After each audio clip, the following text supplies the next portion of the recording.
एक समय कार्तिक जी और गणेश जी में बातें हो रही है। बातें होते होते कार्तिक जी कह रहे हम बड़े हैं, हमारा विवाह होने वाला है। क्या होने वाला है? विवाह। हाँ, विनायक जी कह रहे हैं आपका नहीं, मेरा होने वाला है। बोले नहीं हम बड़े हैं। बोले नहीं, भले ही मोटो होगा पर मोटो तो हुए। क्या कह रहे हैं? आप भले ही बड़े पर बड़ो तो हुए। होता है ना जनाब, दोनों में लड़ाई हो गई। चलो पिताजी से पूछेंगे। अब गणेश जी कार्तिक स्वामी भगवान शंकर जी के पास आए। जो लोग चाहते हैं कि दुनिया में मेरा सम्मान हो वो ध्यान से सुनना। जो लोग चाहते हैं कि मैं जहां जाऊं वहां दुनिया मुझे प्रणाम करे वो ध्यान से सुनना। महाराज दोनों भाई चलकर आए। मां पार्वती महादेव विराजमान है और दोनों ने कहा पिताजी हम में से पहले विवाह किसका होगा? अब कहते हैं ना बड़ा बेटा किसका प्रिय होता है? पिता का। और छोटा बेटा और बीच वाले भगवान जी जाने, सारा बिचारा भगवान का। तो दोनों माता पिता, माँ अम्बा चाहती विनायक का ब्याह हो और शंकर जी चाहते हैं कार्तिक स्वामी का। पर दोनों में महाराज अब ऐसा कह नहीं सकते, पक्ष नहीं ले सकते। एक विशेष बात ध्यान रखिए, बड़ों का एक नियम होना चाहिए। बड़ों को हमेशा समता रखना चाहिए, भेद नहीं करना चाहिए कभी भी। अगर आप भेद करते तो आपको दुख मिलना है। अगर 3 बहुएं हैं तो तीनों बहुओं का बराबर सम्मान। ऐसा नहीं कि ये अमीर घर से तो इसका ज्यादा सम्मान, ये गरीब घर से ज्यादा काम, नहीं।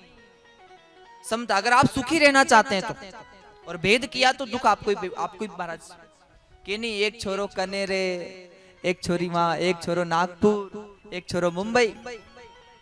तो जो बहू रानी घर पास में रहती वो सेवा करती है और जो दूर भी फोन पे मीठी मीठी बात कर। पर जो सेवा करती है उससे कभी कभी बर्तन पास में रहते तो टकरा जाता है। वो सेवा कर रही वह बुरी और दूर से भी बात भली करने भी। इसलिए माता पिता का एक दायित्व है, आप इस चीज का ध्यान रखें। समता, तीनों भाइयों में बराबर। तो संत जन कह रहे हैं, यहाँ भगवान शिव जी कहते हैं जो चाहते हैं कि पहले विवाह हो वो पहले त्रिभुवन की परिक्रमा करके आए। और जो पहले परिक्रमा करके आएगा उसका विवाह हो जाएगा और उसे गणों का ईश्वर बना दिया जाएगा। वही गणेश होगा। ये विनायक, गणेश का मतलब होता है गणों का ईश्वर, और उसी की पहली पूजा होगी। इंद्र ने कहा हम भी कर सकते हैं ये कार्य, तो हमारी पूजा होगी। बोले हाँ बिल्कुल, जो पहले आएगा उसकी पूजा पहले। विश्वकर्मा जी, सभी देवता हैं और सब लोग चल पड़े महाराज परिक्रमा करने त्रिभुवन की। अब विनायक जी का वाहन क्या है? विनायक जी वाहन को देख रहे हैं, जाऊं नहीं जाऊं, जाऊं कि नहीं जाऊं। सब लोग चले गए पर विनायक जी बुद्धि के दाता हैं। किसके दाता हैं? बुद्धि, सद्बुद्धि के दाता। बुद्धि भी 2 प्रकार की। बुद्धि कई काम की जो किसी का अहित में लगे। भगवान से प्रार्थना करो बुद्धि भी दे तो अच्छी दीजिए, बुरी नहीं, जिस छल कपट वाली नहीं चाहिए, अच्छी चाहिए। बुद्धि का प्रयोग तो ब्रह्मा जी ने भी तो किया था, केतकी के फूल और गाय को लेकर आ गए थे। पर ऐसी बुद्धि नहीं, सद्बुद्धि के दाता, अच्छी बुद्धि के दाता। तो यहाँ संत जन कह रहे हैं, बोले भक्त और भगवान की। विनायक जी महाराज ने अपने माता पिता को बिठाया, चरण प्रक्षालन किए और अपने माता पिता की 3 परिक्रमा की। कितनी परिक्रमा की? और गणेश जी ने कहा पिताजी अब मेरा विवाह कर दीजिए आप। शंकर जी कह रहे जाओ तो पहले। बोले कहाँ? बोले त्रिभुवन की परिक्रमा करके आओ। गणेश जी ने कहा मेरे त्रिभुवन की परिक्रमा हो गई। कहाँ हो गई? बोले मैंने अपने माता पिता के कारण त्रिभुवन को देखा। संसार में मेरे 4 धाम, मेरी 12 ज्योतिर्लिंग, मेरे माता पिता की सेवा है और मैंने माता पिता की परिक्रमा कर ली, अर्थात त्रिभुवन की परिक्रमा कर ली। महाराज आप 4 धाम नहीं जा पाओ कोई बात नहीं, आप शिव जी के मंदिर में जाकर जल भी नहीं चढ़ा पाओ तो भी कोई बात नहीं, पर समय पर अपने माता पिता की सेवा कर लो तो जीवन सफल हो जाएगा।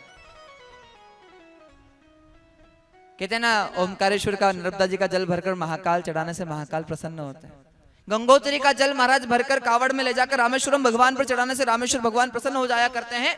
भगवान त्रिवेणी का जल भरकर काशी विश्वनाथ को चढ़ाने से, कावड़ ले जाकर चढ़ाने से भगवान प्रसन्न हो जाया करते हैं। तो किसी भक्त ने कहा अगर मैं पैदल नहीं चल सकूं, कावड़ नहीं ले जा सकूं, तो क्या शंकर भगवान मुझ पर प्रसन्न नहीं होंगे? तो संत ने उत्तर दिया अगर तू जल नहीं ले जा पाए, नहीं चढ़ा पाए, तो समय पर अपने माता पिता को पानी पिला देना तो शंकर प्रसन्न हो जाएगा। तो प्रसन्न हो जाए। पहले कहा ना, बदकिस्मती की उम्मीदों की कोई चाबी नहीं होती, सूखे में हरियाली कोई डाली नहीं होती, और जो झुकते माँ बाप के चरणों में उनकी झोली कभी खाली नहीं होती महाराज। अच्छा, यहाँ कितने लोग हैं जो रोज अपने माता पिता को प्रणाम करते हैं? ताली क्यों बजा रहे हैं, फिर नहीं करो तो। अच्छा, कितने बड़े लोग बैठे हैं जिनकी बहुएं रोज महाराज सास को प्रणाम कर रही है? कौन कौन माता जी की बहू महाराज पांव पड़े? बहुत बढ़िया। कहीं जाने की जरूरत नहीं है, ये शास्त्र कह रहा है। गणेश जी की कथा पार्वती खंड में लिखी हुई है, आप पढ़ना। जो लोग अपने माता पिता को घर में छोड़कर तीर्थों में जाते हैं, स्नान करते हैं, ध्यान से सुनना, जो बच्चे माता पिता घर में हैं उनकी पूछ परख नहीं है, और ये दो ही जना जा रहे हैं गंगा जी नहावा। कहां नहाने जा रहे हैं? तो गंगा नहाने का पुण्य नहीं लगता, गंगा नहाने का पाप लगता है उन लोगों को। ये शास्त्र में लिखा है, श्री पार्वती खंड की कथा है ये। राज, पहला दायित्व है माता पिता की सेवा, और जिसने माँ बाप की सेवा कर ली उसे कभी कमी नहीं पड़नी। कहीं को नहीं, सकला देवता घर आ जाए और माँ बाप की सेवा नहीं करी, सास ससुर की सेवा नहीं की, भले ही शंकर जी के कितना ही निला दो, शंकर जी कहते हैं खोटी मत हो भाई, जा यूं ही जा। बुरा मत मानना मेरी बात का, और बुरा लगे तो लगे, अगली बार मत बुलाना भले, पर सच्ची यही है। माता पिता की सेवा करो। आपके महाराष्ट्र में पंढरपुर पुंडरीक भगत पिताजी की सेवा, भगवान विष्णु आकर खड़े हो गए, दर्शन देना चाहता हूं। फेंक दी ईट, मराठी में बीट कहते हैं शायद। विठलनाथ उस पर खड़े हो गए, विठलनाथ हो गए, प्रतीक्षा में भक्त की। और जो माँ बाप की सेवा करते हैं उसे चार धाम जाना नहीं पड़ता, गंगा जी नहाने जाना नहीं पड़ता, गंगा जी उसका कल्याण करने के उसके घर पर ही आ जाया करती है महाराज। माँ बाप की सेवा कर लो। बोलो भक्त और भगवान की। भगवान शिव जी प्रसन्न हो जाते हैं, और प्रसन्न होकर महाराज विष्णु प्रजापति की दो कन्या सिद्धि बुद्धि, इनके साथ भगवान विनायक जी का विवाह होता है।